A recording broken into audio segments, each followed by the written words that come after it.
pagi semuanya pemirsa. Kali ini kembali lagi bersama saya Monica. Dan saya Cipto. Nah, kali ini kita akan membahas tentang luka bakar nih pemirsa. Seperti yang kita ketahui, luka bakar itu merupakan cedera kulit yang disebabkan oleh panas, baik paparan sinar matahari, bahan kimia, ataupun tersengat listrik. Namun sebelum jauh lagi kita bahas, saya mau tanya dulu nih, kabar Pak Cipto apa kabar nih Pak? Kabar baik. Oke, baik. Nah Pak, saya mau tanya nih, kira-kira luka bakar itu dampaknya apa sih Pak untuk kulit? Luka bakar merusak kulit.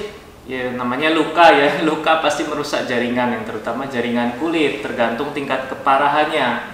Kadang kalau lu derajat 1 nggak sampai merusak jaringan kulit, paling hanya iritasi, kemerahan seperti itu. Tapi kalau derajat 2-4 itu merusak jaringan kulit dan pastinya menimbulkan rasa nyeri bagi penderitanya. Oke. Nah, tadi kan Bapak sempat bahas nih tentang kalau luka bakar itu ada derajatnya nih Pak. Iya. Nah, kira-kira di derajat berapa sih Pak ketika kita mengalami luka bakar terus kulit kita itu melepuh, dimulai dari derajat berapa ya Pak? Melepuh terjadi ketika derajat 2. Nah, derajat 1 itu ciri-cirinya hanya kemerahan saja, seperti kita kalau terjemur sinar matahari terlalu lama merah ya. Kemudian kena air panas itu hanya kemerahan saja, tapi derajat 2 itu lapisan dermisnya sudah terluka, maka dia akan melepuh. Kemudian derajat ketiga lapisan kulitnya, semua lapisan kulit itu sudah terluka ya. Kalau derajat 4 itu sudah sampai tulang atau dagingnya gitu, jadi kulitnya sudah tidak ada.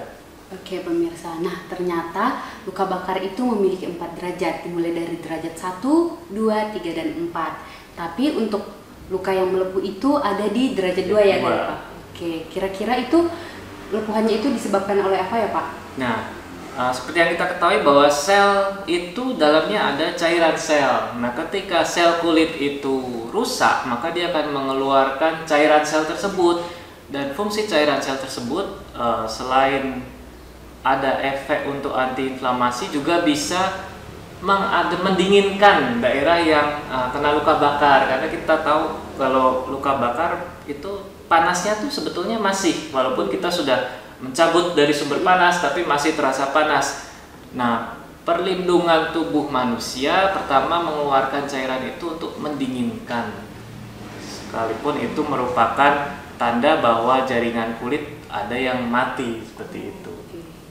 Nah, kalau melepuh itu kan Pak kayak membentuk lumbung air. Iya. Nah, itu sebenarnya boleh nggak sih Pak kita pecahin? Oh jangan. Kalau dipecahin jadi luka terbuka. Kalau luka terbuka resiko infeksi. Jadi biarin aja, nanti dia akan lama-lama menghilang cairannya.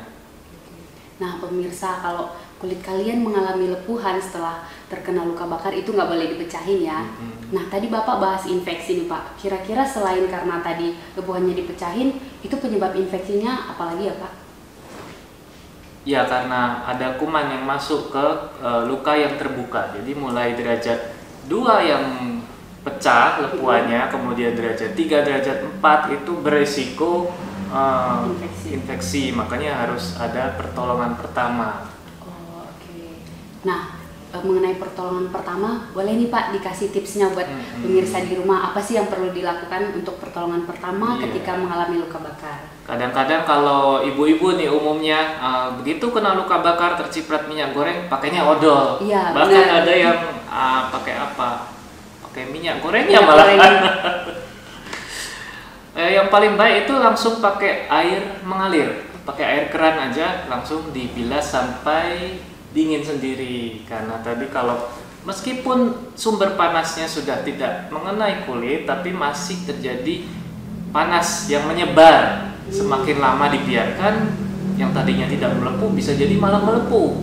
Makanya kita segera siram dengan air mengalir terus sampai dingin. Nah kalau sudah itu baru kita keringkan dan oleskan dengan obat-obatan. Nah kalau sampai derajat 3, 4 itu harus kita perban supaya tidak terinfeksi, dan kalau derajat 3, 4 kita bawa ke fasilitas kesehatan terdekat.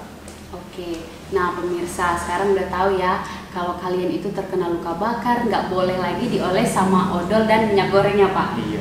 Oke, baik Pak Cipto. Mungkin sekian perjumpaan kita Pak, semoga informasinya bermanfaat. Semoga bermanfaat. Oke, sampai jumpa di episode selanjutnya. Salam edukasi.